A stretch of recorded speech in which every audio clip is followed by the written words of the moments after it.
একদিন বাদেই ব্রাজিলের রিও ডি জেনিরোতে শুরু হতে যাচ্ছে বিশ্বের অন্যতম জাঁকজমকপূর্ণ উৎসব রিও কার্নিভাল। চলছে শেষ সময়ের কাউন্টডাউন। নানা বর্ণের পোশাকে বিরামহীন হৈহুল্লোড় আর নাচ গানে মাতোয়ারা ব্রাজিলের মানুষ। বিরামহীন প্রস্তুতি চালিয়ে যাচ্ছে সাম্বা নাচের প্রতিযোগীরা। রং, সুর আর জীবনের উৎসব রিও কার্নিভাল। শুক্রবার থেকে শুরু হচ্ছে বিশ্বের অন্যতম রঙিন ও জাঁকজমকপূর্ণ এই উৎসব। মার্চের ৮ তারিখ পর্যন্ত চলবে জমকালো এই কার্নিভাল। মূলত ব্রাজিলের আঞ্চলিক পরিচয়ের অবিচ্ছেদ্য অংশ হয়ে উঠেছে এই কার্নিভাল।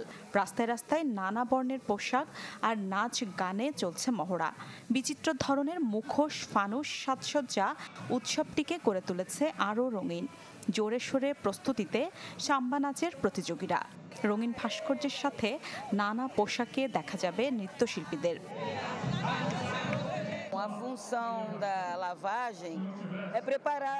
যা দেখছি খুবই মনোমুগ্ধকর, রীতিমতো গুজবাম্প হচ্ছে, অসম্ভব ভালো লাগা কাজ করছে।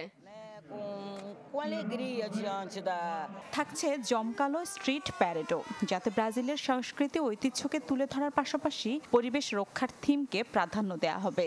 কার্নিভালকে ঘিরে ব্রাজিলের গুরুত্বপূর্ণ সব শহরে জোরদার করা হয়েছে নিরাপত্তা। একটি শান্তিপূর্ণ উৎসবমুখর পরিবেশের দাবি সাধারণ মানুষের।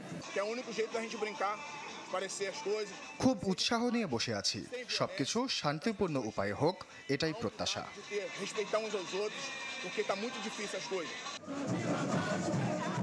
রিও কার্নিভাল কেবল ব্রাজিলেই সীমাবদ্ধ নয়। ভারতসহ বর্তমানে বিশ্বের প্রায় ৫০টি দেশে এই কার্নিভাল পালিত হয়। খ্রিস্টান অধ্যুষিত গোয়ায় বেশ বিখ্যাত হয়ে উঠেছে এই কার্নিভাল। এবছর এই উৎসবে ৪ কোটির বেশি মানুষ অংশ নেবে বলে ধারণা রিও প্রশাসনের। তবে দেশটিতে তীব্র তাপপ্রবাহ চলমান থাকায় দেখা দিয়েছে বিড়ম্বনা। কিছু স্থানে তাপমাত্রা ছাড়িয়েছে ৪৫ ডিগ্রি পর্যন্ত। মিলা খন্দকার, চ্যানেল 24।